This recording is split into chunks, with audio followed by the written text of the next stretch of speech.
próximo en Radio Isla 1320. Muy buenas tardes, bienvenidos, bienvenidas a esta edición de hoy de Sobre la Mesa. Hoy viernes, sí es viernes y el cuerpo lo sabe. Viernes 2 de mayo del 2025. ¿De qué voy a estar conversando con ustedes en las próximas 2 horas? Bueno, hoy podríamos casi llamar una edición especial de Sobre la Mesa. Estamos en mayo, inicio del 5º mes de la administración de Jennifer González, y voy a hacer una especie de alto y voy a analizar con ustedes todos los nombramientos al gabinete. En otras palabras, por dónde andan, cómo han lucido, si han lucido los miembros del gabinete de Jennifer González. Además, gobernadora propone alternativa para mover fondos federales que ya se intentó bajo el gobierno de Pedro Pierluisi. Por ahí viene, parece, un aumento de tarifa de emergencia de la luz. Se mantiene aumento anual de 2% en la tarifa del agua hasta el año 2039. Junta le valida 8 órdenes ejecutivas a la gobernadora, evidenciado el discrimen contra las personas de mayor edad. Se atrasa en el Congreso la discusión sobre recortes a Medicaid y al PAN. Gobierno de Trump quiere deportar a 300,000 venezolanos que llegaron legalmente a los Estados Unidos y que tienen posturas anti-Maduro. Y si es viernes, viernes de Deportes Zona 5 con Federico López, con el auspicio de la Cooperativa de Seguros Múltiples. Esos son los temas que voy a estar discutiendo con ustedes en la tarde de hoy, en Sobre la Mesa, que comienza ahora. Un líder cuya voz conecta historia y actualidad. Su visión clara y experiencia única dan luz a los temas que moldean nuestra nación. Aníbal Acevedo Vilá está en Radio Isla 1320. Esto es Sobre la Mesa. Nuevamente muy buenas tardes a todos y todas. Aquí estoy como todos los días de lunes a viernes desde las 3:55 de la tarde hasta cerca de las 6 de la tarde. Me escuchas a través de toda la cadena de Radio Isla 1320, pero también simultáneamente me puedes ver y escuchar gracias a la magia del internet a través de la plataforma móvil de Radio Isla 1320 en radioisla.tv, a través del canal de YouTube de esta emisora, de la página de Facebook de esta emisora y de la página de Facebook de este servidor. Y si por alguna razón no me escuchaste en vivo, no viste la edición de hoy de 4 a 6 de la tarde, sabes que esta edición, al igual que todas las ediciones de Sobre la Mesa, se retransmite a las 10 de la noche por el canal 85 de Liberty Cable TV. Además, la vas a encontrar más tarde hoy, temprano mañana, en cualquiera de las plataformas que permiten escuchar podcasts a través del internet. Spotify, Apple Podcast, Google Play, la plataforma de podcast de esta emisora de Radio Isla 1320, y también la encontrarás en mi canal de YouTube. Fácil de encontrarme en YouTube. Escribes mi nombre, Aníbal Acevedo Vilá, en el buscador. Ahí encontrarás más tarde esta edición de hoy, y también están archivadas todas las ediciones anteriores. Si no te has registrado, si no te has suscrito en mi canal de YouTube, hazlo, le das a la campanita y recibirás los alertas. No solamente subimos ahí videos de Sobre la Mesa, sino también otros videos de interés para ustedes. Les recuerdo que además está disponible el nuevo episodio del podcast Análisis de la Z a la A con la licenciada Zoela Boy. El episodio de esta semana, wow, lo ha visto mucha gente, porque antes que el escándalo, porque ya hay que llamarlo así, de la consideración del nombramiento de la secretaria de Justicia, Janet Parra, antes que se convirtiera en tema de discusión intensa, Zoe y yo comenzamos a analizarlo y pues señalábamos los retos que esto planteaba para la licenciada Janet Parra, para el gobierno de Jennifer González, particularmente luego de la derrota, porque hay que llamarlo así, que sufrió la gobernadora con el nombramiento de Verónica Ferrayoli. El análisis en Análisis de la Z a la A, eso es en otro canal de YouTube diferente, no es en mi canal de YouTube. Usted escribe Análisis de la Z a la A en el buscador de YouTube, lo va a llevar a ese canal, se suscribe, le da a la campanita. Todos los martes, hoy y yo grabamos un nuevo episodio de análisis en ese podcast que celebramos semanalmente. Y también te recuerdo que, siguiendo los consejos de los chicos de Puestos para Mañana, Zoe y yo hemos establecido una comunidad digital en la plataforma Patreon, en la cual compartimos información, le damos acceso a nuestros videos, hacemos un Zoom interactivo una vez al mes con los miembros de Patreon por una suscripción mensual de $10. Se puede unir a nuestra comunidad digital www.patreon.com/análisis de la Z a la A. Bueno, hoy estamos a 2 de mayo. ¿Qué quiere decir eso? Que estamos iniciando el 5º mes de la administración de Jennifer González. Ella juró el 2 de enero. Y hemos tenido, llevamos 3 semanas, que la controversia ha sido nombramientos de la gobernadora.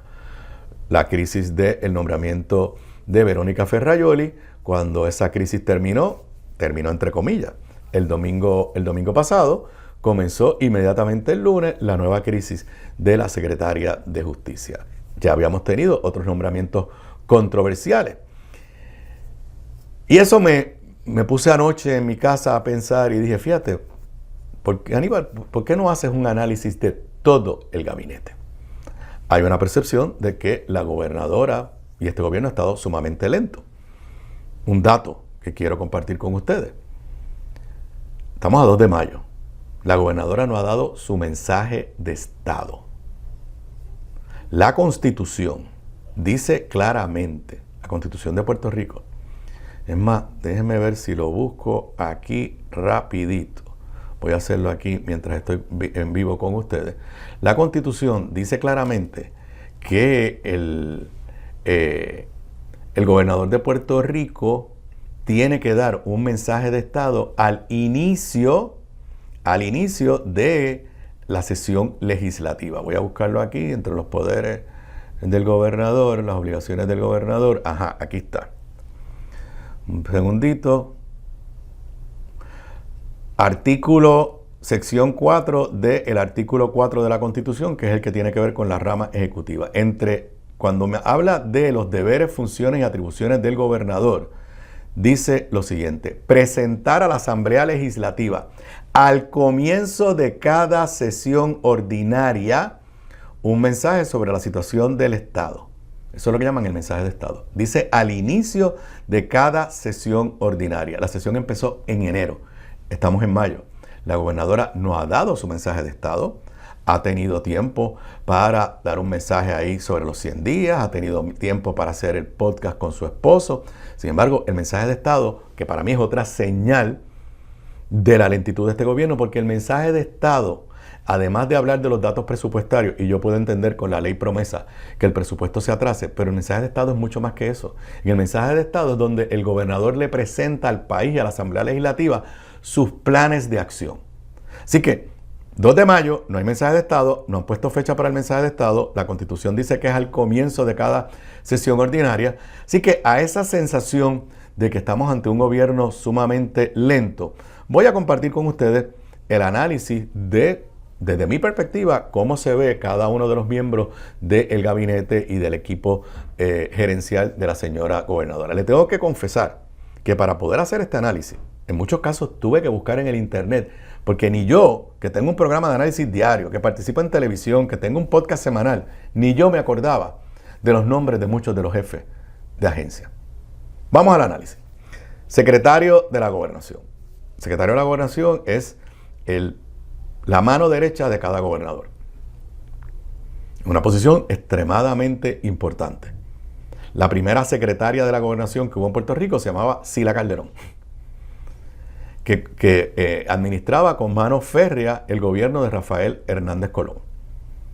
Secretario de la Gobernación, en esta ocasión, pues ya sabemos quién es, Francisco Domenech, a quien la gobernadora no solamente nombró secretario de la Gobernación, sino mediante orden ejecutiva le dio poderes al secretario de la Gobernación que no ha tenido ningún secretario de la Gobernación anteriormente, inclusive poderes que yo creo que son ilegales, porque hasta le da el poder de intervenir en subasta, lo cual sería ilegal. No solamente eso, lo nombra a la misma vez director ejecutivo de AFAF. AFAF es la agencia principal del gobierno de Puerto Rico para atender asuntos financieros, la quiebra de Puerto Rico. Sustituye lo que históricamente había sido el Banco Gubernamental de Fomento. Yo no tengo que decirle a ustedes lo controversial que ha sido el nombramiento de Francisco Domenech. Desde el inicio. Primero, porque en aquella ocasión ya eso pasó. Lo nombró simultáneamente a su esposa como secretaria de Estado. Segundo, porque venía de una firma de cabilderos, lo cual no lo descalifica, pero una firma de cabilderos que continúa haciendo gestiones con el gobierno y una firma de cabilderos que en el pasado representó a los bonistas, a grupos de bonistas en contra del gobierno de Puerto Rico. Encima de eso, aunque casi no se habla de esto, Francisco Domenech tuvo un incidente de violencia de género contra su esposa, público, que en aquella ocasión la gobernadora dijo que no quería saber nada de él, en aquel momento ya era comisionada residente. Obviamente su esposa Verónica Ferrayoli retiró la querella y en teoría todo quedó ahí. Y encima de eso, Francisco Domenech, desde que entra a la posición de secretario de la Gobernación, se comenzó a regar que era una persona de unas actitudes prepotentes, que no era una persona fácil de tratar con él. Y hoy, 2 de mayo, nadie puede negar que el nombramiento de Francisco Domenech como secretario de la Gobernación ha sido controversial. Y que es un secretario de la Gobernación que a esta fecha está debilitado. A quien le ha abierto fuego desde el presidente del Senado, Tomás Rivera Chat, hasta analistas, claramente PNP y estadistas, como Luis Dávila Colón. Yo no recuerdo, en mi vida, un secretario de la Gobernación de ningún gobernador que desde el inicio haya sido un nombramiento controversial. Ha habido secretarios de la Gobernación que luego se convierten en controversiales, pero que desde el primer día que lo nombran, y ahora, como les digo, entrando en el 5º mes, sea objeto continuo de controversia, no lo recuerdo. Pero ese es el secretario de la Gobernación de Jennifer González, su mano derecha. Secretaría de Estado está vacante en este momento. Un fiasco, lo que sucedió con Verónica Ferrayoli, mal manejada la crisis, y en este momento no hay hay una persona interina, pero el puesto de secretario o secretaria de Estado está vacante. Secretaria de Justicia. Estoy yendo en el orden jerárquico. Secretario de la Gobernación no está en la Constitución ni las leyes, pero todo el mundo sabe que es la mano derecha del gobernador. Los demás, estoy yendo en el orden jerárquico y de importancia. Secretaria de Justicia, Janet Parra. Desde que se nombró, era un nombramiento controversial. ¿Por qué? Número 1, porque ella se fue del gobierno de Pedro Pierluisi bajo la secretaría de Domingo Emanueli en controversia, peleando con Domingo Emanueli, a pesar que hasta ese momento dirigía la División de Crimen Organizado y Droga, de las más importantes en el Departamento de Justicia. No solamente se fue disgustada, sino se fue de media tour atacando a Domingo Emanueli. Luego se incorporó a la campaña de Jennifer González y su programa, y alegadamente redactó el programa de gobierno en lo que tiene que ver con seguridad pública. Pero en el intervalo, cuando sale de fiscal, pues entra en toda una controversia, que en aquel momento era una controversia, como diríamos, limitada, por lo que ahora todo el mundo ya sabe, se fue a representar a una ganga de mafiosos, narcotraficantes, en unos casos llevados por el Departamento de Justicia, al cual ella pertenecía, en la región de Humacao, y los fiscales del gobierno de Puerto Rico entendieron que había un conflicto de interés porque ella o tuvo o pudo haber tenido acceso, siendo jefa de la División de Crimen Organizado, a el expediente e información que tenía que ver con ese mafioso Tuntún de apodo. Todo esto lo sabía Jennifer antes de nombrarla. Y en ese caso, el tribunal de primera instancia, el juez que estaba viendo el caso, la descalificó por conflicto o apariencia de conflicto de interés. Ella fue al tribunal de apelaciones y el tribunal de apelaciones validó la determinación del juez de primera instancia. ¿Qué quiere decir? Que cuando Jennifer González nombra a Janet Parra, ya es un nombramiento controversial. Obviamente no les voy a resumir ahora la controversia que explotó esta semana, que está vinculada con eso, pero que incluye, pues, nuevos asuntos que tienen al nombramiento de Janet Parra en capilla ardiente, en suspenso. Y al inicio del mes de mayo, la gobernadora tiene a su secretaria de Justicia en la cuerda floja, y si es confirmada, va a ser una secretaria de Justicia debilitada. No hay la más mínima duda de eso. Secretario de Hacienda, Antonio Pantoja. Se habla muy bien de él, pero hasta ahora no ha tenido oportunidad de lucir públicamente. pero se habla muy bien de él, he escuchado cosas muy positivas.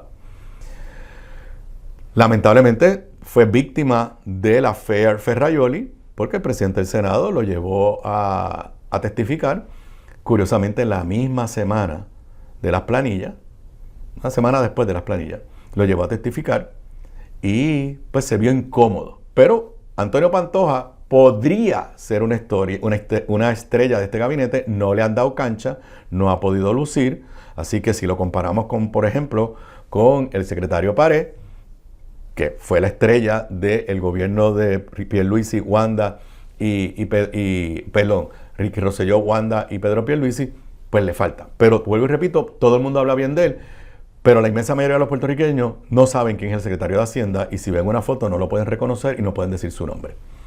Departamento de Educación, Eliezer Ramos, un buen nombramiento, llega al departamento con una buena imagen que trae de la época de Pierluisi, pero tampoco ha podido lucir porque hasta hoy, 2 de mayo, educación no ha sido una prioridad de esta gobernadora. No sabemos, más allá de las escuelas bilingües. Cancelaron el proyecto de descentralización que se había iniciado en la pasada administración. Lo cancelaron. Pero más allá de que cancelaron ese proyecto, nadie conoce cuál es la agenda educativa de la gobernadora y por ende eso limita o ha limitado en los primeros 4 meses la capacidad de Eliezer Ramos, que vuelvo y repito, fue un buen nombramiento, tiene una buena imagen, tiene un potencial de ser un asset para la gobernadora, pero tampoco se le ha dado la oportunidad de brillar porque no hay una agenda de fortaleza positiva, específica de cambio en educación. Departamento de Seguridad, Arturo Garfer. Comenzó con problemas porque estaba fuera de Puerto Rico, destacado en Kosovo. Así que en los primeros 4 meses estuvo la mayor parte del tiempo fuera de Puerto Rico. La primera controversia que más o menos asume un rol protagónico es precisamente en el affair de la escolta de Janet Parra.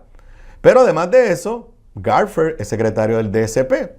Pero hay una gran incertidumbre de qué va a pasar con ese departamento porque la gobernadora, y yo en eso estoy de acuerdo, presentó ya un proyecto para sacar a la policía de Puerto Rico de la sombrilla del Departamento de Seguridad Pública. Y si eso sucede, por ejemplo, algo como el affair de la secretaria de Justicia no le tocaría a él, porque ya no tendría jurisdicción sobre la policía de Puerto Rico. ¿Qué quiere decir? Que yo no puedo en este momento evaluar si Garfer tiene potencial de ser una estrella en este gabinete. Primero, porque no lo hemos visto. Y en segundo lugar, porque a lo mejor se queda dirigiendo un departamento que no va a tener nada que ver de verdad con la seguridad pública. Porque la policía de Puerto Rico la van a sacar del departamento si es que se aprueba la legislación, que ya se aprobó en la Cámara y está pendiente en el Senado. Policía de Puerto Rico, Joseph González, entra como la estrella, como una de las estrellas del gabinete o la estrella del gabinete. Excelente nombramiento de la gobernadora. Lo trae del departamento, del FBI, llega con mucha credibilidad, pero ya tuvo su primer incidente. Precisamente esta semana, lo discutimos aquí en Sobre la Mesa, el periódico El Vocero saca una información el lunes de que Joseph González había recibido presiones políticas para detener cambios de personal en la policía de Puerto Rico. Él no lo negó. No negó que recibió presiones políticas, lo que dijo: yo no me dejo presionar por nadie. Eso fue en conferencia de prensa que ella hizo el lunes. Los chicos de Puestos para la Mañana tienen información de fuentes de ellos. Yo simplemente hago referencia a lo que ellos han publicado, de que quien llamó a Joseph González para presionarlo fue Francisco Domenech, y hoy el periódico Metro publica una nota donde, ¿cuál es el tema? Las presiones políticas. Joseph González asegura que no cede ante presiones políticas. Es la nota publicada por el periódico Metro, donde él admite que ha recibido llamadas de funcionarios electos, pero que él no se va a dejar presionar. No le preguntaron, por lo menos en lo que sale publicado, no le preguntaron específicamente si ha recibido llamadas de Francisco Domenech. ¿Pero qué quiero decir? Que Joseph González, que es una de las estrellas de este gabinete, ya terminando el 4.º mes, estamos ante una controversia en la cual él personalmente sale bien, Pero el gobierno de Jennifer González no queda bien, porque si algo detestan los puertorriqueños es que le digan que la policía de Puerto Rico está actuando bajo presiones políticas.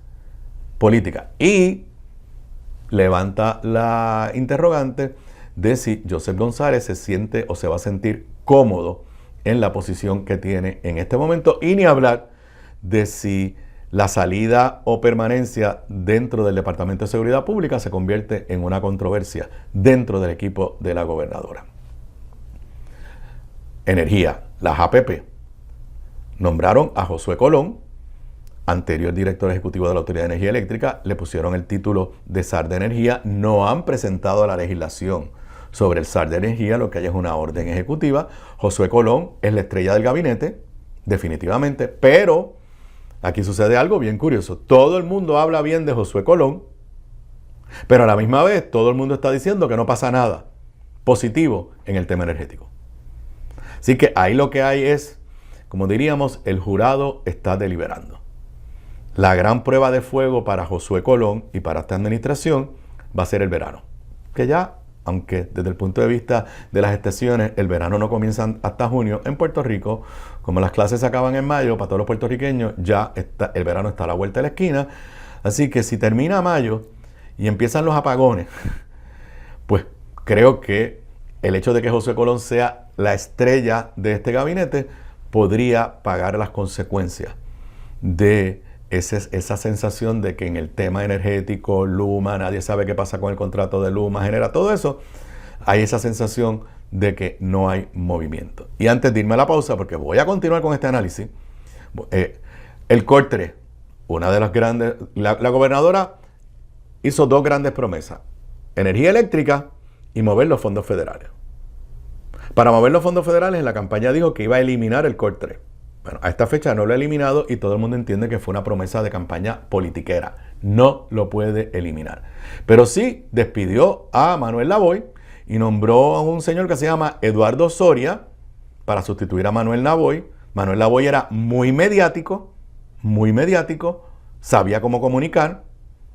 Eduardo Soria, que básicamente es la persona responsable de que se muevan los fondos federales, comenzó con serios señalamientos de conflicto de interés publicados por la prensa, por el Centro de Periodismo Investigativo, porque mientras estaba trabajando, entre comillas, full time en el COR 3, estaba acudiendo a los tribunales a testificar como perito pagado sin pedirle permiso a la Oficina de Ética Gubernamental. Y para colmo, el análisis estadístico demuestra que en los primeros 4 meses de este gobierno se han movido más lento los fondos federales que bajo Pedro Pierluisi. Así que en las dos áreas principales de promesa de la gobernadora, el sistema energético, ahí tiene un buen nombramiento, Josué Colón, pero no vemos resultados todavía. Y en cuanto al mover los fondos de FEMA, el COR 3 tiene un nombramiento de una persona que, lo tengo que decir, hasta este momento ni ha brillado, y de lo único que hemos escuchado de él es de controversia y de la lentitud en el manejo de fondos federales. Regreso con este análisis de dónde está el gabinete de Jennifer González al iniciar el 5º mes de su mandato luego de la pausa. Quédate en sintonía de Radio Isla para acceder al análisis más profundo de Puerto Rico y el mundo. Aníbal Acevedo Vilá, Sobre la Mesa, por Radio Isla. Por el Centro de Periodismo Investigativo, porque mientras estaba trabajando, entre comillas, full time en el COR 3, estaba acudiendo a los tribunales a testificar como perito pagado sin pedirle permiso a la Oficina de Ética Gubernamental. Y para colmo, el análisis estadístico demuestra que en los primeros 4 meses de este gobierno se han movido más lento los fondos federales que bajo Pedro Pierluisi. Así que en las dos áreas Bocados Divino, el lugar perfecto para almuerzo o cena. Menú internacional, especializados en los mejores guisos, cabrito al vino, rabo encendido y el mejor osobuco que puedes encontrar. Mariscos frescos del país, langosta de nuestras costas, amplia carta de vinos y jugos naturales, con la mejor localización, seguridad y amplio estacionamiento gratis. Bocados Divino, en el edificio del Colegio de Abogados en Miramar. Para reservaciones, llamar al 787-238-1530. Quédate en sintonía de Radio Isla para acceder al análisis más profundo de Puerto Rico y el mundo. Aníbal Acevedo Vilá, Sobre la Mesa, por Radio Isla. Por el Centro de Periodismo, que mientras estaba trabajando, entre comillas, full time en el COR 3, desde los salones legislativos hasta la cumbre del Poder Ejecutivo, Aníbal Acevedo Vilá está en Radio Isla 1320. Sigamos con más de Sobre la Mesa. Aquí de regreso a Sobre la Mesa. Oiga, si alguna edición de Sobre la Mesa, algún programa, usted debe compartirlo con sus redes sociales. Humildemente creo que es este, porque estoy haciendo lo que podríamos llamar una edición especial, analizando cada una de las personas nombradas por Jennifer González a su gabinete, a su equipo de trabajo, para poder tener una evaluación más detallada sobre por dónde va este gobierno. En el primer segmento, no lo voy a repetir, fuimos sobre secretario de la Gobernación y director de AFAP, sumamente controversial, secretario de Estado vacante, secretaria de Justicia en medio de una controversia, secretario de Hacienda, se habla muy bien de él, pero no le han dado cancha, no ha logrado destacarse, secretario de Educación, el país lo conocía, llegó con buena imagen, no ha estado en controversia ni escándalos, pero tampoco hay la sensación de que le han dado cancha para lucirse. Secretario de Seguridad, estuvo fuera de Puerto Rico gran parte de estos 4 meses porque estaba destacado como militar, acaba casi de llegar y está por verse qué pasa con ese departamento, porque si le quitan la policía de Puerto Rico, se queda básicamente sin agenda. Joseph González es una de las estrellas de este gabinete, viene del FBI, tremendo nombramiento de la gobernadora, pero ya a fines del mes de abril tenemos su primera controversia, de la cual no es culpa de él, pero trasciende que parece que lo están presionando políticamente, a lo cual él no se ha dejado, pero, repito, una estrella del gabinete, lo que de momento empieza a discutirse es que tiene que estar resistiendo presiones políticas. Josué Colón, director de las APP, y Sal de Energía, la estrella, otra de las estrellas de este gabinete, pero mientras mantiene una buena imagen, el país no percibe que no se mueve el tema energético. Y en cuanto a los fondos federales, COR 3, Eduardo Soria, también lleno de controversia, éticas, y para colmo, las estadísticas demuestran que los fondos federales se están moviendo más lentos que bajo el gobierno de Pedro Pierluisi y la dirección de Manuel Lavoy. En el área de infraestructura, acueducto, Luis González Delgado sustituyó a Doriel Pagán, que tuvo una muy buena imagen. Hasta ahora no se ha proyectado, como diríamos por ahí, ni fu ni fa. Salud, Víctor Ramos. Fue confirmado, pero bajo serias controversias. ¿Qué quiere decir eso? Que Víctor Ramos, su imagen está deteriorada. A lo mejor dentro de 5 o 6 meses, digamos, podría decirles yo que se convirtió en una estrella. Pero ahora mismo, su imagen está deteriorada por la controversia. Controversia que la gobernadora sabía al momento de nombrarlo. O sea, ninguno de los nombramientos, bueno, en el caso de Verónica Ferrayoli, la gobernadora aparentemente no sabía lo de las planillas. Pero en el caso de Janet Parra, ella sabía la controversia sobre la descalificación. Y en el caso de Víctor Ramos, sabía las controversias alrededor de su figura. Secretario de Desarrollo Económico, Sebastián Negrón Reichard. Un muchacho jovencito, súper preparado, con un gran potencial. Se habla muy bien de él en lo bajo, o sea, en el sector privado. Empresarios, personas de ese sector hablan muy bien de él, pero no le han dado cancha.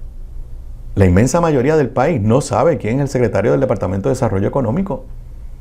Esa es la verdad. Esa es la verdad. Pero repito, se habla bien de él. Quizás dentro de 6 meses, digamos, ahí hay una estrella del gabinete de Jennifer González. Departamento de Recursos Naturales, Guardia Marquiles. Primer escándalo de este gobierno, inició con el pie izquierdo, nombramiento controversial. ¿Se lo confirmaron? Sí, pero es un secretario que también su imagen está deteriorada. Departamento de Transportación y Obras Públicas. Edwin González, hasta ahora sin controversia, pero tampoco es una figura que haya causado impacto mediático, por lo menos, en estos primeros 4 meses.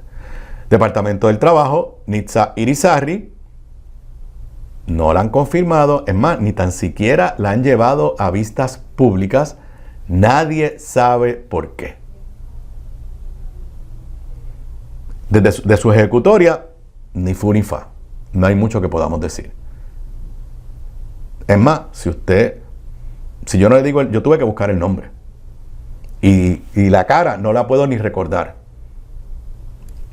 Piense usted en su casa, si sabe quién es la secretaria del Departamento del Trabajo. Secretario de Agricultura, Josué Rivera, como decimos por ahí, ni fu ni fa. A lo mejor el sector agrícola está súper contento, pero en términos de proyección pública, nada que yo recuerde.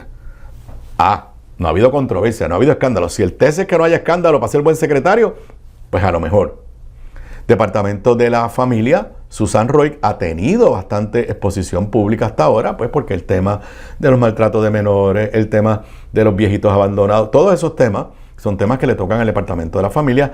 Yo creo que ha tenido bastante exposición pública, no ha estado en controversias, pero a la misma vez tampoco es que haya causado un gran impacto, que el país esté mega impresionado con las ejecutorias de ella. Me parece que es alguien que puede tener potencial, pero que tampoco hasta ahora es un nombre que el país recuerde como alguien que está haciendo una gestión extraordinaria. Departamento de la Vivienda, Ciari Pérez, ni fu ni fa. Recreación y Deporte, pues Héctor Vázquez Muñiz entra con una muy buena imagen. Obviamente es un departamento que tiene una jurisdicción bastante limitada, y me parece pues, que Héctor puede sobrevivir casi el cuatrienio completo con esa imagen de comentarista y narrador de deporte. Además tiene una personalidad súper chévere.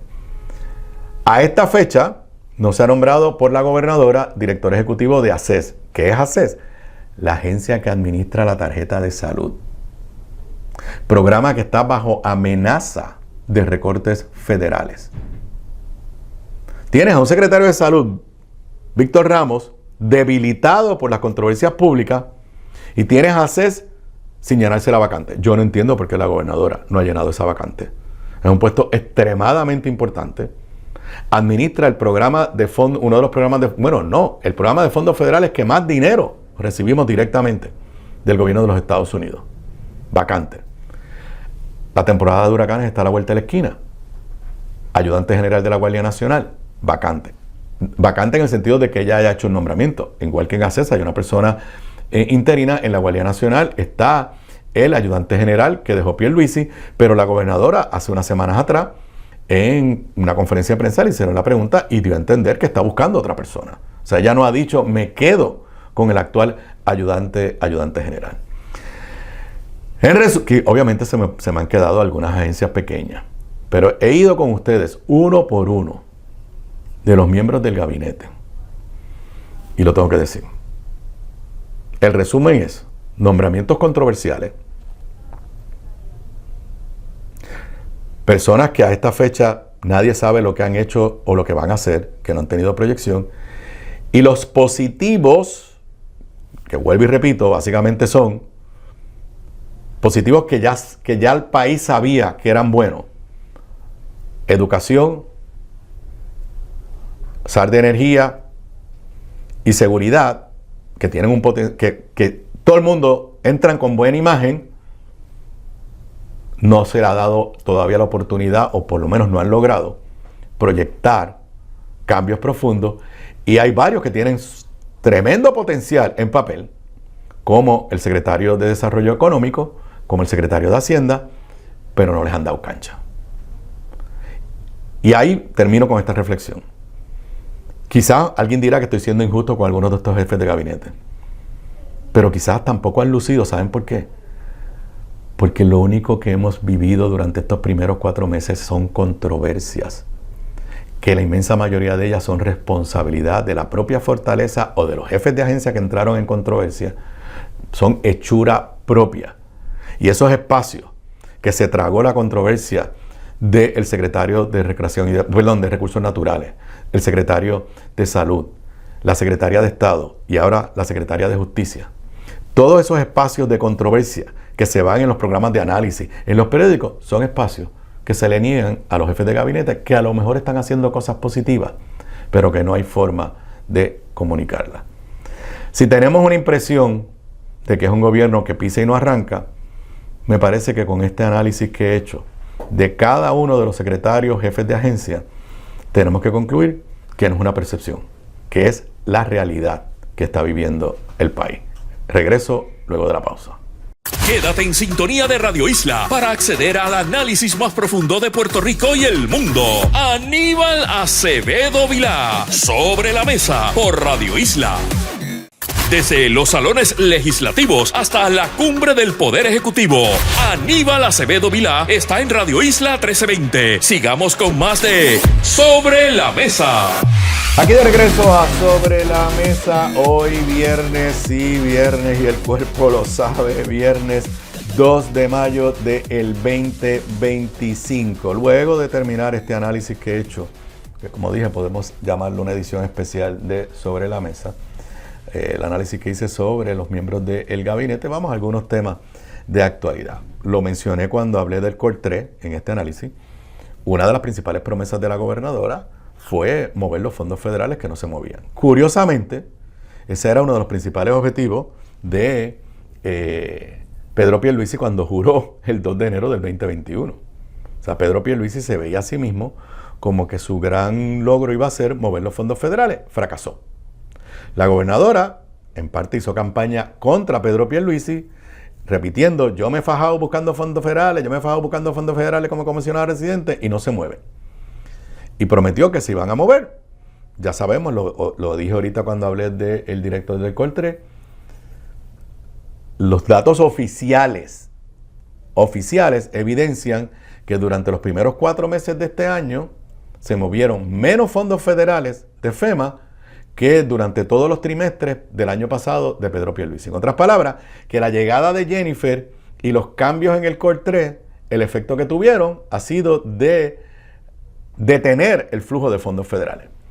Una combinación de haber votado a Manuel Lavoy, traer una persona que aparentemente no está capacitada para hacerlo o esta no es su gran prioridad, despido o renuncia de gran parte del personal en el Core 3 que bregaba con estos temas, y no lo vamos a negar, las medidas tomadas por Donald Trump para todo Estados Unidos, que le han añadido unos niveles burocráticos adicionales.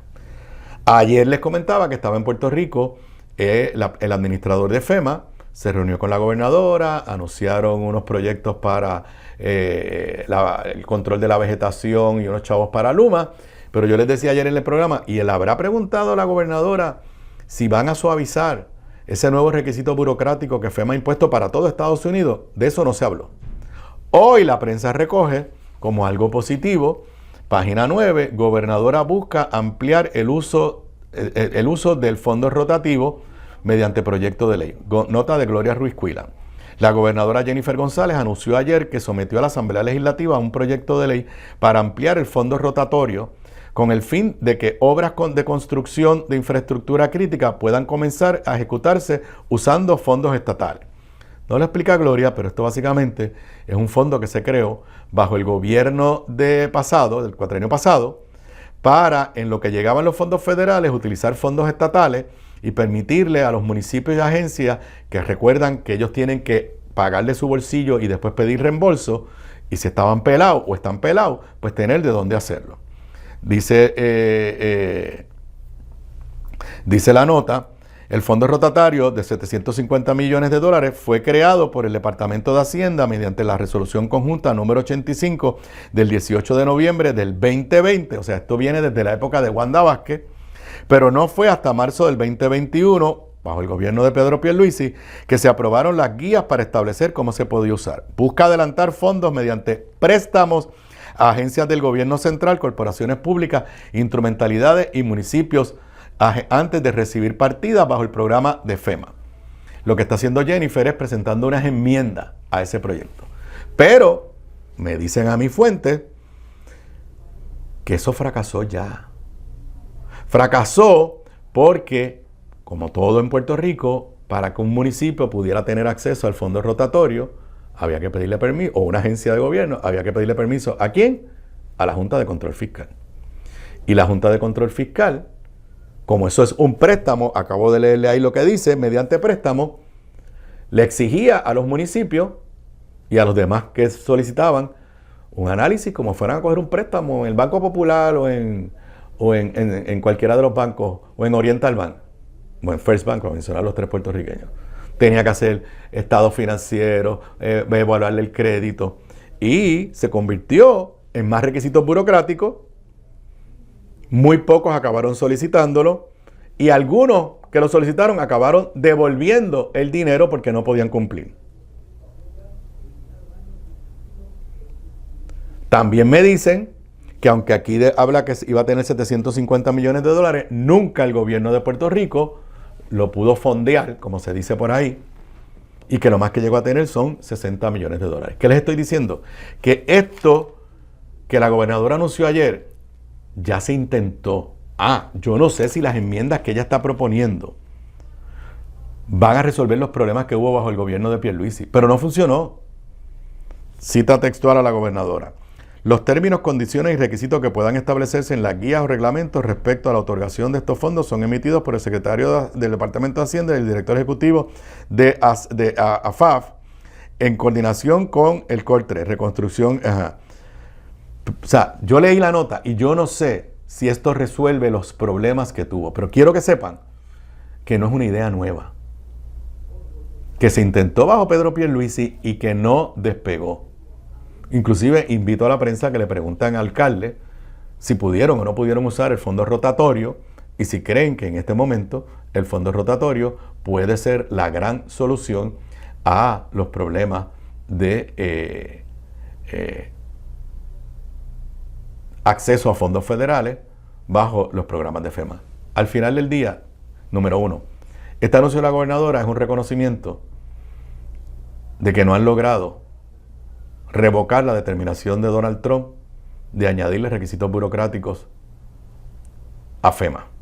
Y número dos, él entre líneas es una admisión de que su gobierno, con las herramientas que tiene hoy, que eran las que tenía Pierluisi, no ha logrado mover más rápido el flujo de fondos federales.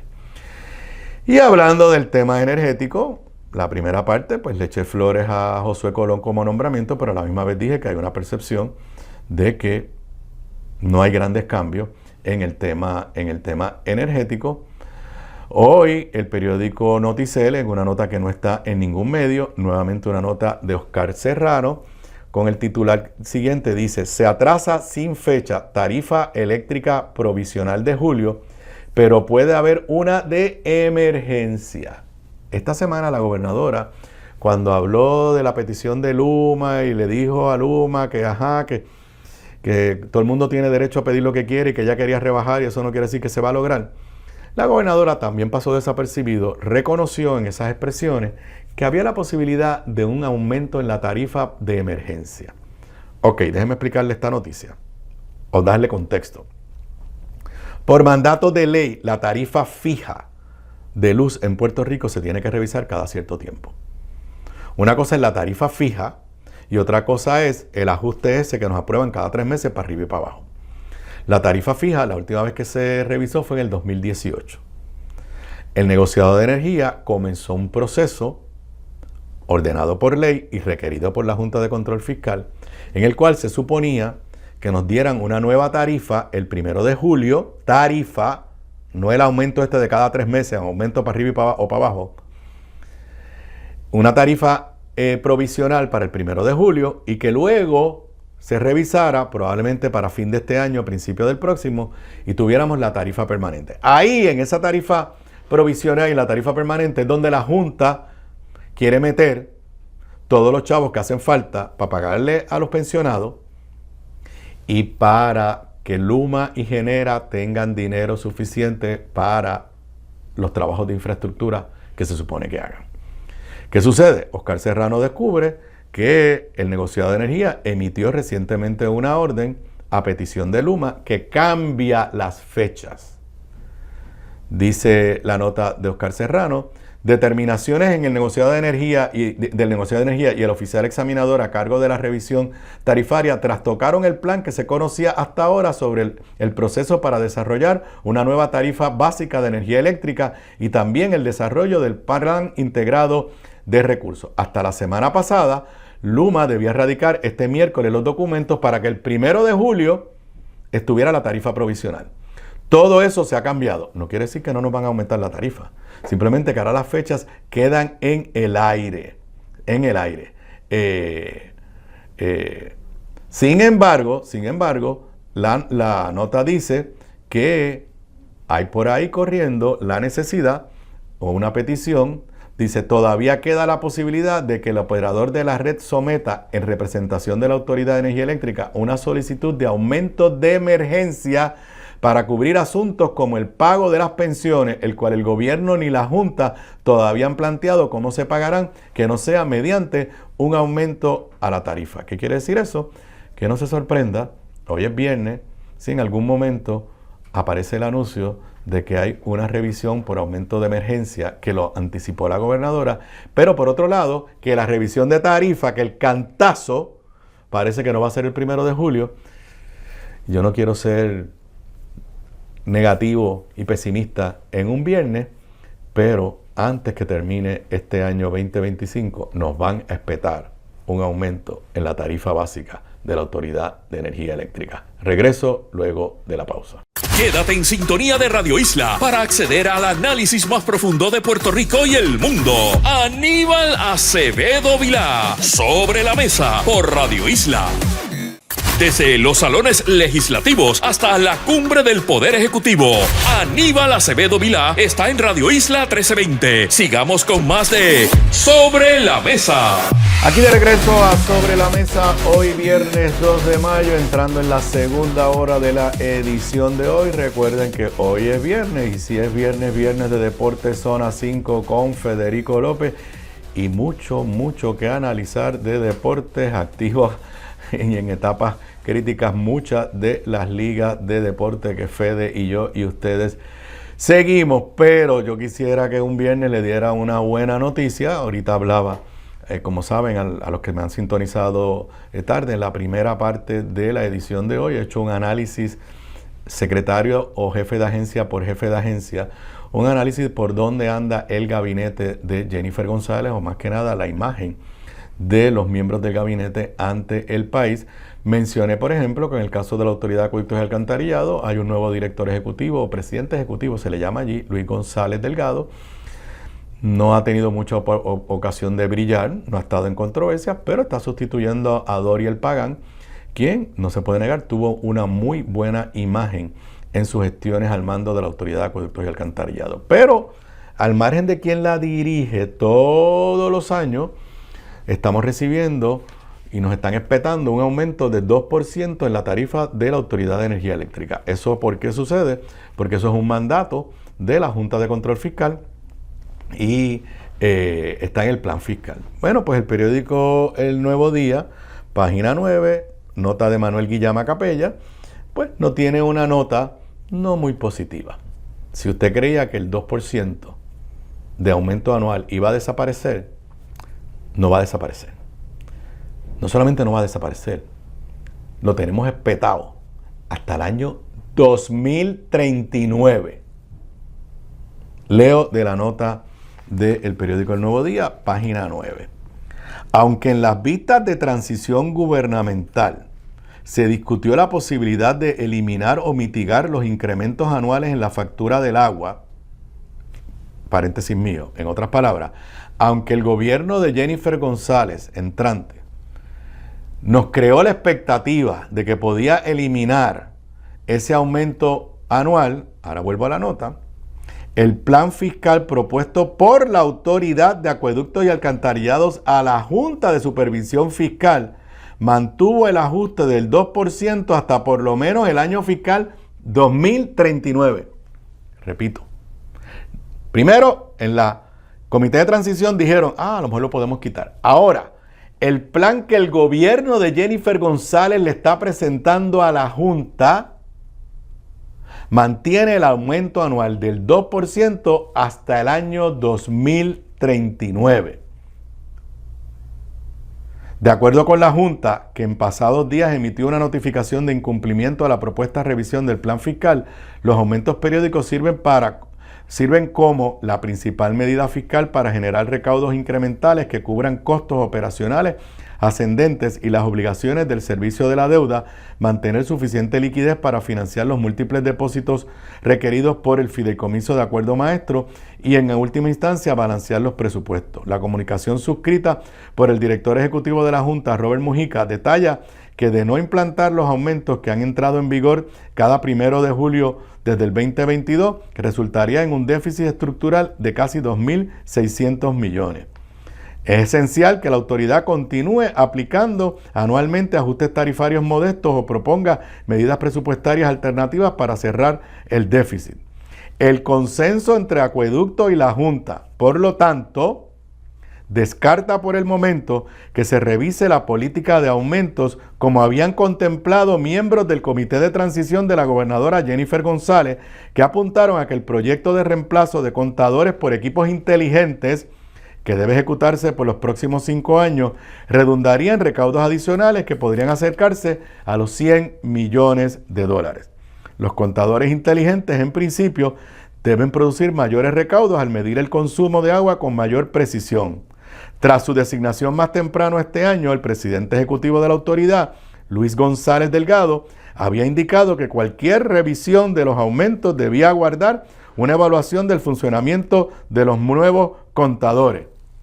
Pues no nos dijeron la verdad. Nos crearon falsas expectativas, incluyendo al director ejecutivo. Vuelvo a la nota de El Nuevo Día. La Junta, de otra parte, rechazó evaluar a través de la revisión del plan fiscal la petición de la autoridad para que la corporación pública deje de estar considerada como una entidad cubierta bajo la ley promesa. ¿Qué quiere decir eso? Que la Junta va a seguir con su bota puesta, apretada encima de la autoridad de acueductos y alcantarillado. Pero lo que les quiero decir es, esto obviamente es a presión de la Junta, pero lo que dice la nota del periódico El Nuevo Día es que el gobierno de Jennifer González lo aceptó.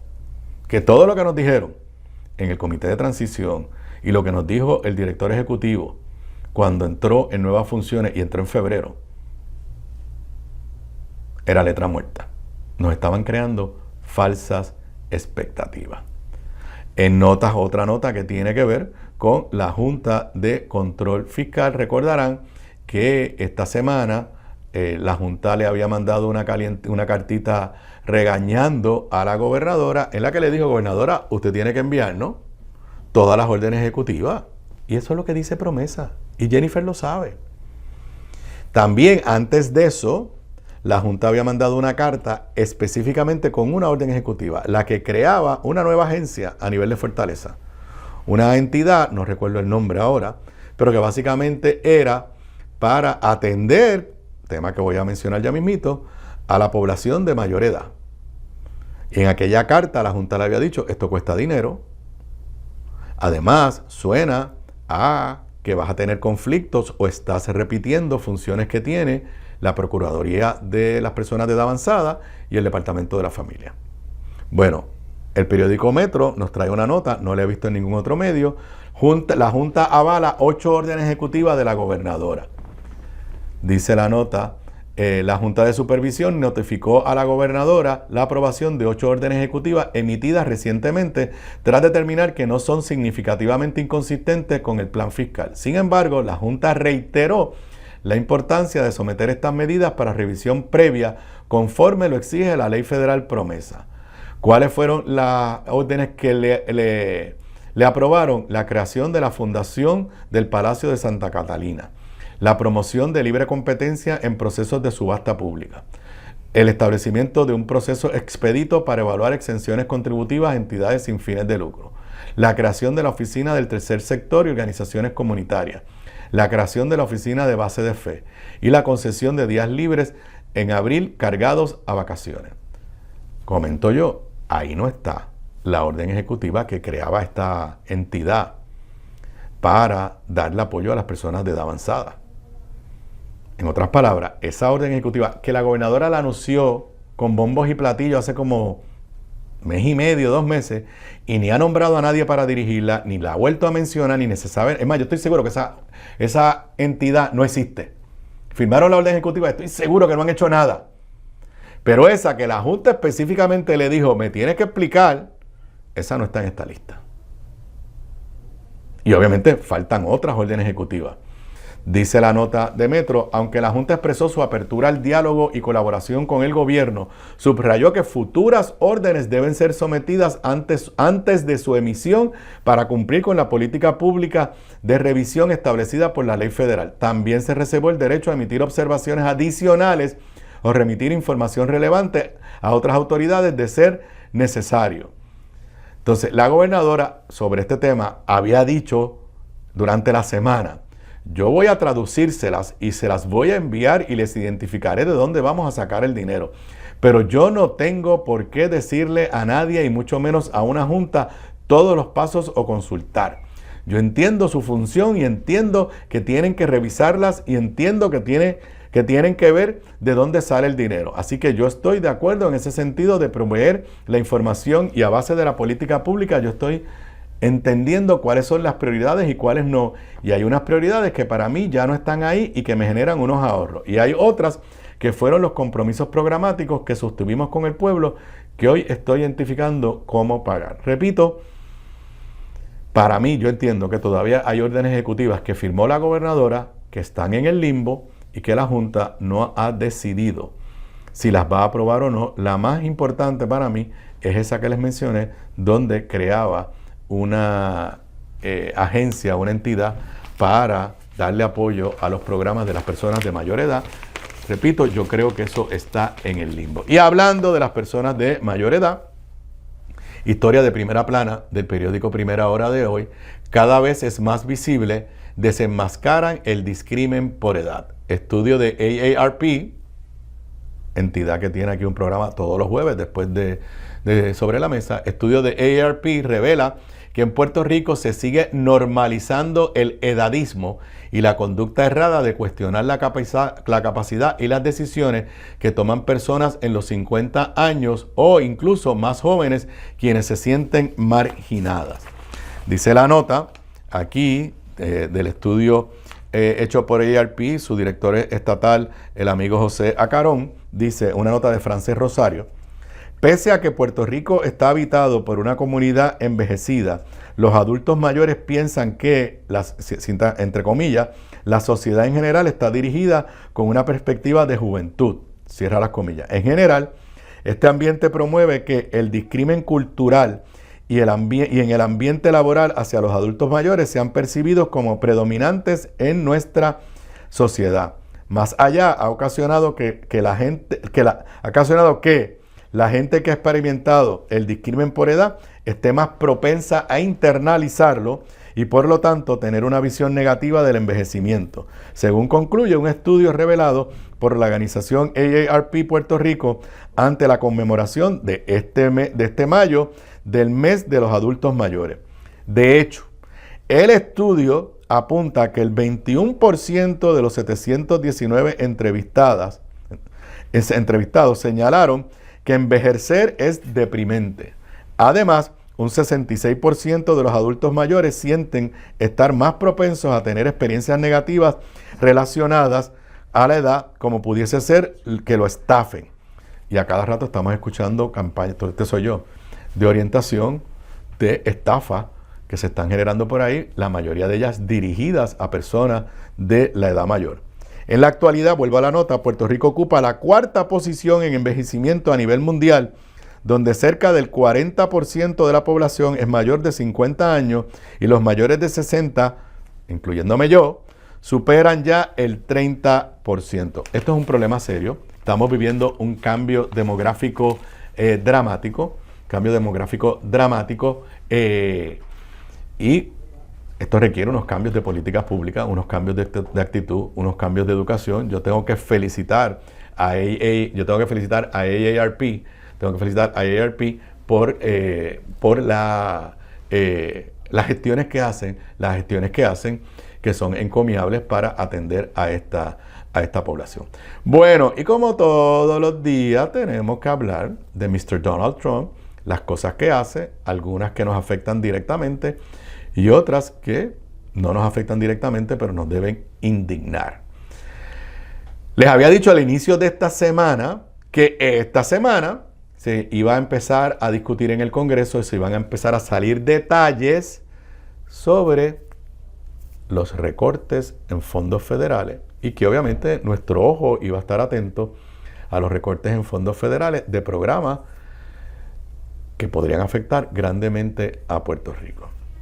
Periódico El Nuevo Día, en su edición digital, no está en la edición impresa, tiene una nota de José Delgado bajo el título "La falta de acuerdos obliga a los republicanos a retrasar decisiones sobre Medicaid y el PAN. 3 comités de la Cámara aplazan las sesiones de votación sobre el proyecto de reconciliación fiscal". Antes de ir a la nota, se lo explico. Va a haber sangre. O sea, los recortes. Va a haber sangre para Puerto Rico y para el resto de Estados Unidos. Entonces, es tan y tan complicado el enredo en el que se han metido los republicanos que no se pueden poner de acuerdo entre ellos mismos. Voy a la nota de José Delgado. La mayoría republicana aplazó para mediados de mayo las sesiones de votación en los 3 comités con las decisiones más difíciles para avanzar un proyecto de reconciliación fiscal en el que quieren incluir recortes de cerca de 1.5 billones, trillones en inglés, yo no sé cuántos ceros tiene eso, y una extensión permanente de los alivios contributivos de la reforma del 2018. Las sesiones han sido pospuestas en medio de debates internos de los republicanos sobre la magnitud de los recortes a Medicaid, la asistencia alimentaria y el contenido de las nuevas medidas tributarias. Los comités de energía y comercio, que regula los fondos de Medicaid, y agricultura, que regula los fondos del PAN, no sesionarán hasta la semana del 12 de mayo. ¿Qué quiere decir eso? Que no vamos a tener noticias la semana que viene y la otra sobre cuán duros van a ser los recortes. Pero los recortes vienen. En el caso de Medicaid, nosotros tenemos un block grant que vence en el 2027, creo que es 2028. En teoría no lo deberían tocar. En teoría. El Congreso tiene el poder de hacer lo que le dé la gana. Legislan y lo pueden tocar. Ahora, lo que les recorten a Estados Unidos de Medicaid, podemos anticipar que cuando se venga a negociar el nuevo block grant para Puerto Rico, la asignación en bloque, nos van a aplicar un recorte similar. Y la idea de que nos iban a aumentar dineros para Medicaid y movernos del PAN a SNAP para darnos más dinero para alimentos, señores, esto ha cambiado. Vuelvo a la nota. Lo mismo ocurrirá, la posposición, con el Comité de Medios y Arbitrios, que definirá la continuidad de la baja en las tasas contributivas de hace 8 años y posibles mejoras de esas medidas. La tarea más dura en este proceso está en manos del Comité de Energía y Comercio, pues su liderato tiene la tarea de referir recortes que alcancen 880 mil millones de dólares en una década, y el 93% de los fondos que están en ese comité son de Medicaid. Por eso Pablo José y mucha gente ha dicho, no hay forma de los republicanos cumplir con lo que ellos han prometido sin recortes a Medicaid, que es lo que financia la tarjeta de salud. Vuelvo a la nota. Pese a que el liderato tuvo reuniones el jueves en la Casa Blanca, los republicanos todavía no logran un acuerdo sobre la idea de reducir las aportaciones federales por servicios de Medicaid, lo que requiere una mayor contribución de los gobiernos estatales. Les traduzco, en la medida que se reduzcan los fondos federales para salud, ¿quién va a tener que poner los chavos? Los estados. Esta semana hablábamos de que finalmente el gobierno de Puerto Rico iba a crear una oficina para manejar fondos federales. Estamos tarde. Y la nueva dirección que tiene que llevar Puerto Rico es totalmente contraria de los pasados 10, 12, 14 años, que era cada vez depender más en fondos federales. Ahora, La nueva estrategia tiene que ser cómo puedo sobrevivir sin depender tanto de fondos federales. Empezaremos a ver eso en el presupuesto que ya mismito la Junta de Control Fiscal enviará a la legislatura. Vuelvo a la nota. El Comité de Agricultura, con jurisdicción sobre el programa del PAN de Puerto Rico, tiene la tarea de recortar $230,000 millones del presupuesto durante la próxima década. Así que, señoras y señores, no hay todavía datos específicos de cuánto vamos a sufrir. Seguimos en la expectativa de cuál será la totalidad de los recortes, pero de que vienen recortes, de eso no tengan la más mínima duda. Y estoy hablando de estos que son los grandes, programas grandes. Puede haber un programa que beneficie a Puerto Rico en cantidades pequeñas, pero que sus efectos sean devastadores en el sentido de que ese programa no pueda casi ni subsistir en Puerto Rico. Y hablando de Donald Trump, pero ya en temas más generales y sus políticas inhumanas de maltrato a los inmigrantes. Miren, en Estados Unidos, bajo Biden, se activó unas disposiciones de ley para darle visa legal a miles de personas que venían de fuera huyendo de desastres naturales, dictaduras, persecución política. Y así llegó gente de Nicaragua, de Haití, de Cuba y de Venezuela. Huyendo de dictadores, de enemigos de Estados Unidos, huyendo de Maduro, huyendo de la Cuba comunista, huyendo de Nicaragua de Ortega. Estaban legalmente en los Estados Unidos. Y el gobierno de Trump quiere revocar esas visas, que es el primer paso para devolverlo. No solamente quiere revocarlo, sino que acaba de acudir ayer ante el Tribunal de los Estados Unidos para pedirle al Tribunal de los Estados Unidos que le permita quitarle la visa a 300,000 venezolanos que están legalmente bajo ese programa, como el primer paso para devolvérselos a Maduro. Llegaron a Estados Unidos huyendo de Maduro y Donald Trump se los quiere devolver a Maduro. Leo una nota de la agencia EFE publicada por Noticel. El gobierno de Trump pide al Supremo anular el TPS, que es el nombre en inglés, para más de 500,000 de venezolanos. Los números que yo he visto es como 300,000. EFE dice que son 500,000. Yo creo que son como 330,000. El gobierno del presidente Trump presentó este jueves o ayer jueves un recurso de emergencia ante el Tribunal Supremo de Estados Unidos pidiéndole que le permita acabar con un programa migratorio que concede un estatus legal en el país a más de 500,000 de venezolanos. En concreto, los abogados del Ejecutivo solicitan al Supremo que anule una orden de un juez de menor instancia en California en contra de la decisión de acabar con el estatus de protección temporal para los migrantes de este país suramericano.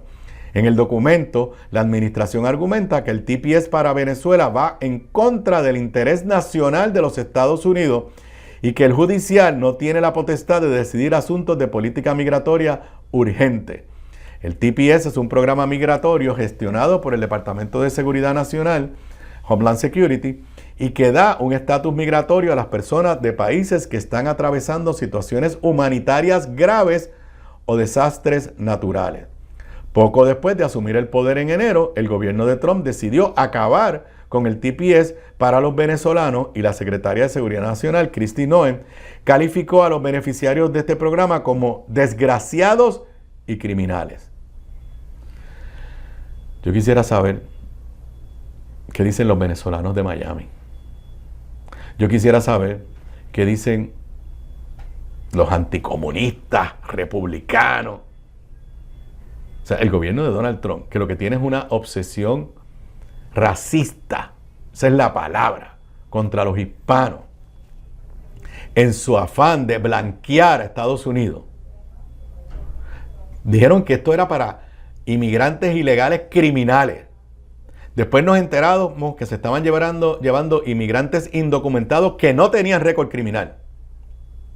Y ahora se quieren llevar inmigrantes que no estaban indocumentados, que entraron legalmente a Estados Unidos, huyendo de dictaduras como las de Maduro,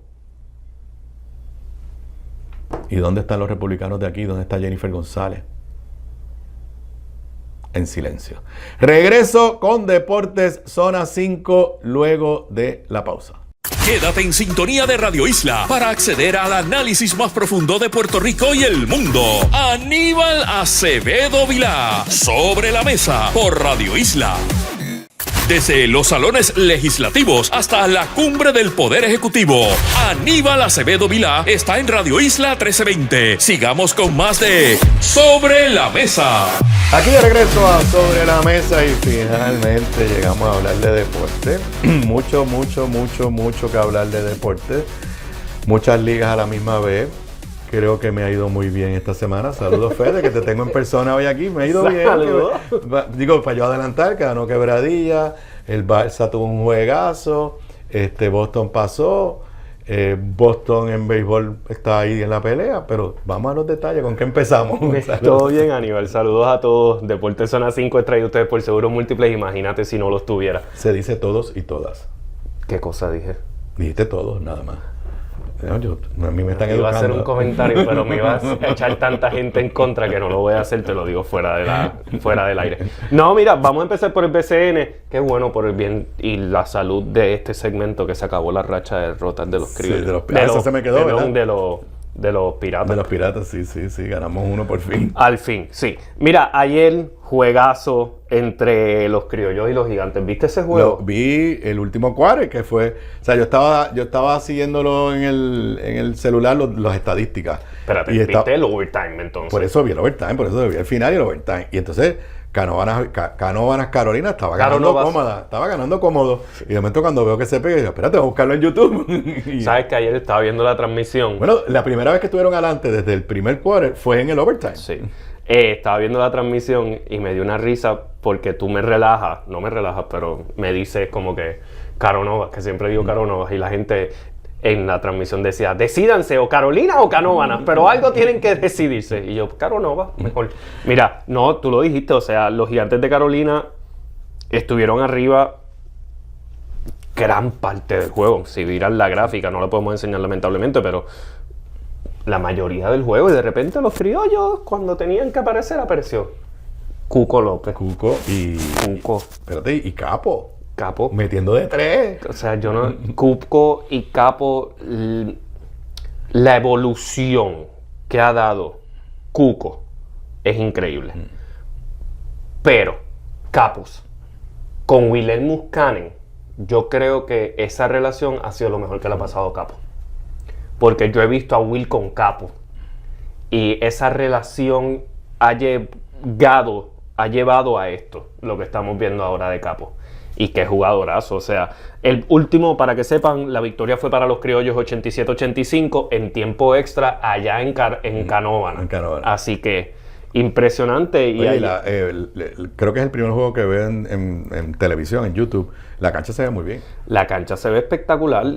Y yo creo que lo reconocimos tú y yo por el trabajo que hicieron en menos de 2 meses para poner esa cancha a ese nivel. Eso hay que dársela al equipo y a la alcaldesa. Hay que dársela, hicieron el trabajo que había que hacer. Y entonces en el otro juego, Aguada se dejó robar un juego que tenía gano. Saludos, Eladio. Eladio estaba en la cancha. Sí. 102-101 la victoria para Mayagüez, y qué linda racha de 3 victorias tiene Mayagüez ahora con esa victoria. Antes de ir a cómo están los standings, hoy hay 3 juegos. Cangrejeros visitan a los Leones, Vaqueros visitan a los Osos y Capitanes visitan a los Atléticos. Ok, vamos entonces al segundo cambio en la temporada de entrenador.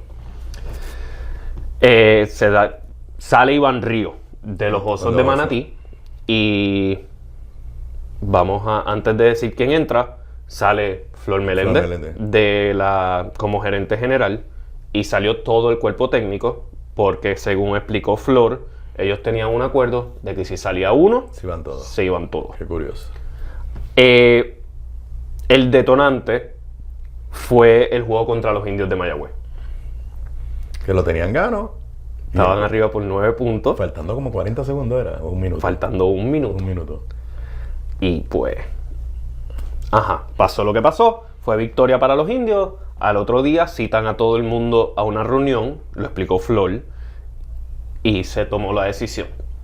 Se le dijo al cuerpo técnico si alguien se quiere quedar. Ok, pero si Flor era el gerente general, Ozuna es el dueño, ¿quién votó? Porque Flor no votó a su yerno. O sea, ¿quién dice? Fue la gerencia, o sea, Pues fue la Ozuna. administración. O sea, eso es lo que te quiero decir, porque la gerencia es el administrador el gerente general del equipo. Sí. ¿Quién está por encima del gerente general? El apoderado. Puede ser el apoderado, o puede ser el VP de operaciones, el director de... Pero lo votó Ozuna. O sea, la decisión tenía que pasar por Ozuna y más cómo se maneja ese equipo. Sí. Fue una decisión que obviamente tuvo que pasar por las manos de Ozuna en algún momento y se tomó la decisión. Así que sí, tomaron la decisión, sale todo el cuerpo técnico, sale Flor Meléndez, entra Pachi Cruz, que yo creo que es una buena decisión. No entiendo por qué Pachi Cruz no estaba como entrenador en esta temporada, pero obviamente hay grandes entrenadores en el baloncesto superior nacional, pero entra Pachi Cruz para esta temporada para los Osos y su primer gran enfrentamiento contra los Vaqueros de Bayamón hoy. Uy, está fuerte, le han puesto. Está fuerte, pero se supone que le lleguen piezas clave a Pachi, se supone que llegará Alex Morales, se supone que llegará Thompson, así que vamos a ver qué pasa. Vamos a ver qué pasa con Jivan Jackson ahora también. Muchas decisiones por tomar con este equipo de los Osos de Manatí y ahora con un nuevo cuerpo técnico, cómo se fluye, cómo pasan las cosas. Hay que dejar pasar el tiempo. Otra noticia importante, DeMarcus Cousins llegó a Puerto Rico. Ya llegó. Se supone que debuta, según José Juan Barea, el lunes contra Arecibo. Tremendo. O sea, Okafor contra DeMarcus Cousins. Vamos a ver. Y Okafor con DeMarcus Cousins contra Whiteside, o sea, hay grandes enfrentamientos. Hablando de eso, ¿has oído hablar de Odiasi? ¿Cuándo llega? No sé, los piratas están que no dicen nada de las piezas que faltan. No he escuchado nada. No. Bueno, ya hay muchos problemas en Quebradilla. No he ido por allá, pero no tengo duda que... Hay problemas. Ok, seguimos. Vamos a los standings entonces para ver cómo, porque tenemos un nuevo líder de la conferencia oeste, para tu gusto, los Indios de Mayagüez. Llevan 3 victorias consecutivas, segundos capitanes, que llevan 2 derrotas consecutivas. Piratas de Quebradilla finalmente liberaron la racha de derrotas, tienen 7 y 8 para la tercera posición. Leones de Ponce llevan 3 victorias consecutivas los Leones para 6 y 7. Atléticos, Santeros, que llevan 3 victorias. ¿Y los Atléticos cuánto tienen? Los Atléticos tienen 4 y 9. Llevan 2 derrotas consecutivas después de sacar 3 victorias consecutivas en los últimos 5. Por su parte, en la conferencia Metro no ha cambiado. 13-3 para los Vaqueros de Bayamón. Los Cangrejeros de Santurce llevan 9 y 6 para la segunda posición. Los Gigantes de Caronova 7-6. Criollos de Cagua 8 y 8. Mets de Guaynabo 7-9. Y los Osos de Manatí 3 y 9.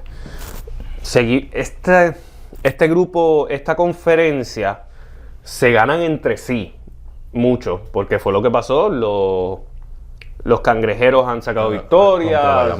Exacto. Así que es bien interesante lo que está pasando en esta conferencia, pero se está pareando la cosa. Así que ¿qué es lo bueno lo que está pasando en el baloncesto superior nacional en esta temporada? ¿Vamos a la NBA? Vamos a la NBA, que yo estoy contento. Ya se sabe lo que va a pasar en las semifinales de conferencia del Este, con la clasificación de Cleveland. Los Pacers se enfrentarán entre sí, los Knicks y los Celtics. ¿Estás ready para que te escriban todos los juegos? Los Knicks de nuestro amigo Luis Vega Ramos. Por eso te pregunto, ¿estás ready para que te escriban todos los juegos? No, él te bulea a ti más que a mí. ¿Él no te escribe tanto a ti? No me escribe tanto. Bueno, pues está bien, pues no me escriba. Los Knicks ganaron la serie 4-2 ante los Pistons. ¿Qué batalla fue eso? Y los Celtics, pues, finalmente ganaron ante los Magic 4-1 para adelantar. Ok, vamos al oeste. En el oeste. Esta está más... Digo, más allá de... En el oeste faltan 2 equipos por definir para las semifinales de conferencia. Ya saben, los Thunder y los Timberwolves. Falta, para que sepan, los Clippers y los Nuggets van a un juego 7. Que ayer se empató. El sábado... No lo vi hasta el final porque esos juegos son muy tarde por el horario. Yo veo los resúmenes al otro día por la mañana. El sábado a las 7:30. Mañana sábado a las 7:30 tenemos un juego 7. Hoy a las 9 de la noche, los Rockets y los Warriors, juego 6. Que está 3-2. 3-2 Warriors. Sí. Ok. ¿Y dónde juegan hoy? En San Francisco. San Francisco. Ok. ¿Y no vas a decir nada de LeBron? Por eso vamos ahora. Estaba primero estableciendo cómo estaba el bracket para entonces entrar al señor LeBron James. Lakers y Timberwolves. Se acabó la serie 4-1. Había muchos que decían Lakers in 5, Lakers in 5. Pues no, fue Timberwolves in 5. No metió puntos en el cuarto quarter de ese último juego. Si tuviéramos a Mickey Herrero aquí, pues te diría lo que él se le ha dicho toda la vida. Mr. Clutch. Que nunca ha sido Mr. Clutch. Nunca. Digo... Lo que pasó en esta serie está llevando a dos conclusiones de las grandes mentes del análisis de la NBA. Que LeBron James no es el GOAT. Y que se entiende un poquito más el cambio que hizo Nico Harrison de enviar a Luka a los Lakers. Por la defensa y como los Timberwolves estaban atacando a Luka en defensa. ¿Tú lo viste así? ¿Entiendes por dónde van? Yo creo que sí, que se entiende un poco. Yo no me voy a poner a jugar el rol de analista, pero lo que sí, el desenlace final, o sea, que espera LeBron para ya decidir cumplir y me retiro. O sea, que él quiere retirarse con un campeonato. Él quiere retirarse con un campeonato. No, pues, no está creo muy que difícil. sea eso. No creo que sea eso. No. Pero si él sabe que va a jugar la próxima temporada. Él sabe que va a jugar, que no se va a retirar en esta. Para mí lo que no me molesta porque no me afecta la vida, pero el hecho de que él deja la puerta abierta a un retiro para que sigan hablando del tema durante los playoffs eso es lo que yo digo, pero toma la decisión ya. Por eso I don't know, a mí no me hace sentido. O sea, ¿tú crees que él se va a retirar para la próxima temporada? Yo creo que no. Yo creo que no, pero yo creo que debería hacerlo. Es lo que te quiero decir. ¿Tú crees que ya? Sí, porque ¿qué más se va a probar? O sea, no importa lo que él haga, jamás van a decir ya que fue mejor que Michael Jordan. O sea, pero eso tú no crees que es algo generacional también. Pero entonces, pues, está bien, pero tú, o sea... Esta debe ser la pregunta, ya no entonces. Que ir a la pausa, pero está bien, pues te dejo la pregunta para que lo pienses cuando estemos en la pausa. ¿Puede hacer LeBron algo en lo que le queda de carrera el año o los 2 años para que tú digas, para que Aníbal diga que es mejor que Michael Jordan? No, ni para que yo diga que cuando es el clutch no produce, ni para que yo diga que a veces hace unos shows de que le dieron una falta que es totalmente ¿Tuviste cuando se tiró al piso contra DiVincenzo? Entonces ya, no hay nada que él pueda hacer en una temporada más a los 40 igual. ¿Cuántos va a tener el año que viene? 41. 41. No hay nada que pueda hacer que no sea que uno diga, wow, tiene 40 años y todavía está en una condición extraordinaria y sigue siendo tremendo jugador. Y lo va a estar. Pero, pues vete en este momento. Y nosotros nos vamos a la pausa. Quédate en sintonía de Radio Isla para acceder al análisis más profundo de Puerto Rico y el mundo. Aníbal Acevedo Vilá, Sobre la Mesa, por Radio Isla. Desde los salones legislativos hasta la cumbre del Poder Ejecutivo, Aníbal Acevedo Vilá está en Radio Isla 1320. Sigamos con más de Sobre la Mesa. Aquí de regreso a Sobre la Mesa, y si es viernes de Deportes Zona 5 con Federico López, con el auspicio de la Cooperativa de Seguros Múltiples. ¿Con qué terminamos hoy ahora, el último segmento? Vamos a hacer un recap de lo que fue el último segmento, la última parte. Mandamos a LeBron a que se retirara ya. Y que no se compare con Michael Jordan. Ok, vamos a hablar de la Champions. ¡Qué juegazo! O sea, qué juegazo. El problema es que esos juegos son a las 3 de la tarde y yo estoy trabajando. Al aire. Estoy al aire. Así que los que estuvieron viendo el juego del miércoles, en un momento les dije, mire, lo siento mucho, yo tenía el celular así al ladito así, y mientras estaba viendo la cámara y viendo mis notas, miraba por los rabitos del ojo. Ok, a ver si me recuerdo. Empezó 1-0 el Barça. No, al revés. Espérate, ¿cómo fue? Empezó 1-0 el Real Madrid.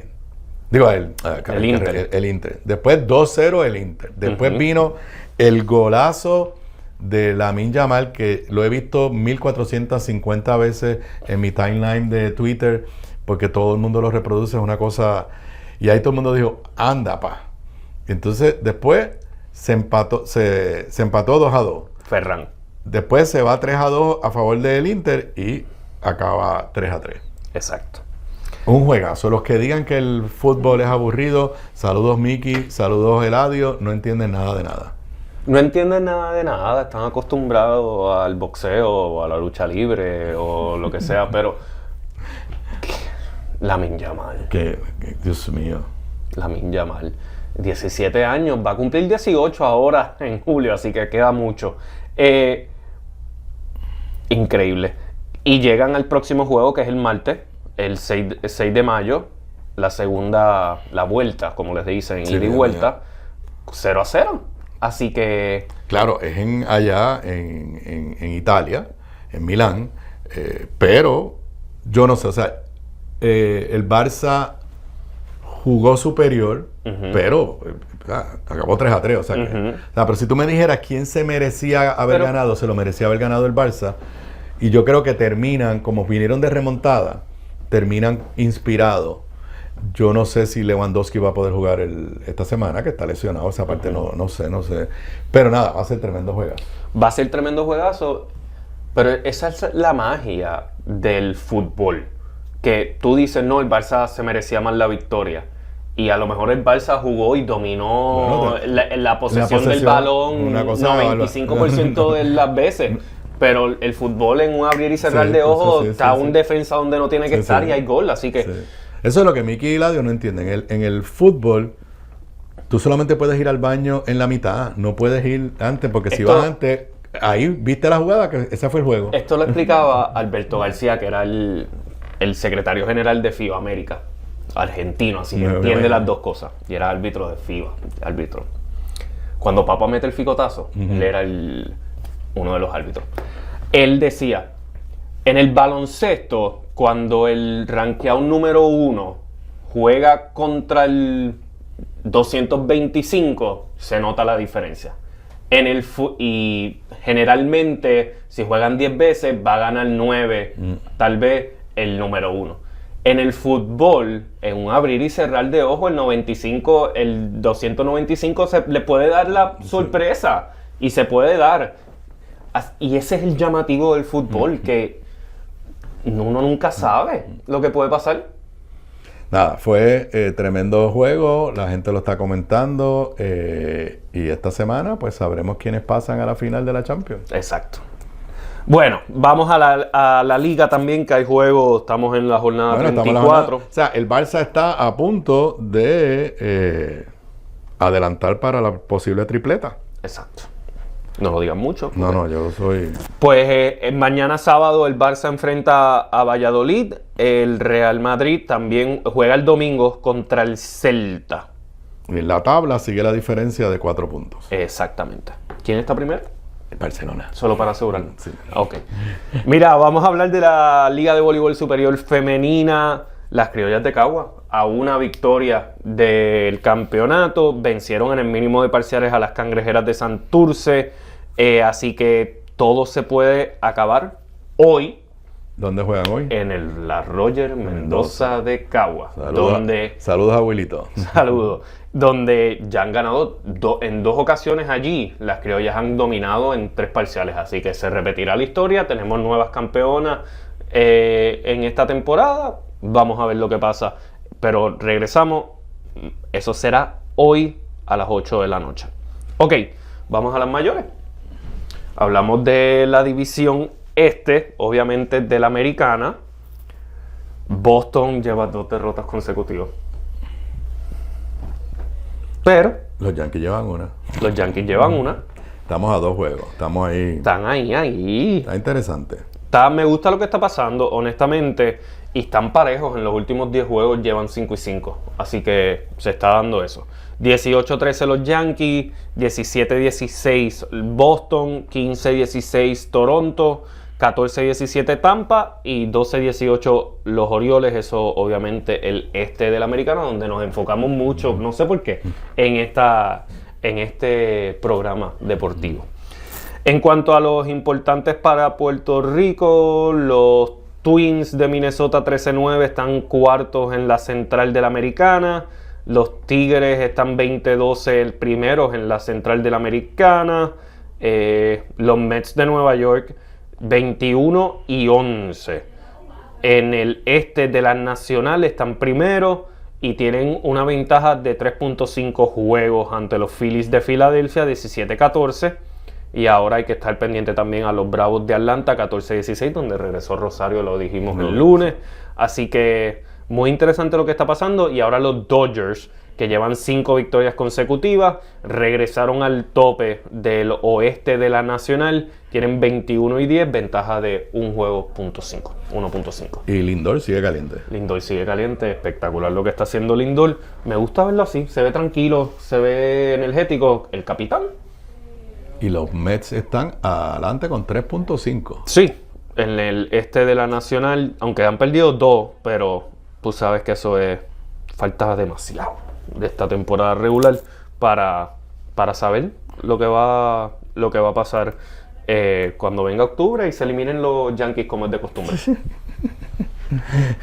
Saludos a Luis Vega. Saludos, Luis Vega. Luis Vega, vas a tener tu oportunidad de desquitarte. ¿Ya es oficial el lunes? Hablamos de eso después. Ok. Mira, este fin de semana ya hablamos un poquito de lo que va a estar pasando de voleibol, de baloncesto, lo que viene, pero este fin de semana para los amantes de la velocidad, yo sé que a ti no te gusta, pero lo voy a mencionar, es el Grand Prix en Miami. Así que de Fórmula 1, todo comienza hoy con las prácticas. Cada vez hay más gente que sigue eso aquí en Puerto Rico. Se están pegando la gente. Sí. El gran acierto de Fórmula 1, y creo que lo he hablado contigo, es la serie que hicieron para Netflix. Drive to Success o Drive to Survive, no me acuerdo bien, no le voy a dar promo tampoco, mala mía. Pero pegaron y salió justo durante la pandemia, así que todo el mundo estaba pegado al televisor. y de repente apareció otra vez y está sigue subiendo y se está pegando y más fanaticada, y Puerto Rico se está quedando con más... Están saliendo más fanáticos de Fórmula 1 en Puerto Rico. Así que ya saben, todo comienza hoy con las prácticas, después hay sprint, después hay qualifying y la carrera el domingo. Así que muy llamativo lo que va a pasar en Miami en cuanto a Fórmula 1. Y las justas son en Mayagüez. Las justas son en Mayagüez, el gran festival deportivo en Mayagüez este fin de semana. Atletismo, viene por ahí la gran justa. Así que está bien interesante. Y el party esta noche en Mayagüez es una cosa espectacular. No, jamás, no. Yo no pasé por ahí nunca. ¿Algo más? No, de mi lado estamos. De tu lado estamos, no sé si estamos cumpliendo con el tiempo. No, ya estamos ya con eso nos podemos despedir. Bueno, pero en el fin de semana tenemos o sea, el lunes se sabrá qué ha pasado con las 2 series que quedan de NBA. Sí, tendremos. Se supone que empiecen las series también de playoffs. ¿En el fin de semana empieza alguna? Se supone, hasta ahora dice TBD, to be determined, la de Cavaliers y Pacers, pero la tienen para el domingo. Para el domingo. El lunes se supone que empiecen Knicks contra Celtics. Obviamente, eso es en el este. En el oeste ya se supone que sepamos quién adelantó. Bueno, pues despide tu sección para ya despedir el programa. Muchas gracias a todos. Buen fin de semana. Que la pasen bien. Cuídense mucho. Pásenla bien en la justa. Hasta aquí este segmento traído a ustedes por Seguros Múltiples. A la hora de renovar el malvete, selecciónalos en el formulario. Y con eso yo me despido por hoy. Cuídense mucho. Buen fin de semana para todos. Nos vemos en la próxima edición de Sobre la Mesa el próximo lunes a las 3:55, 4 de la tarde. Buenas tardes para todos.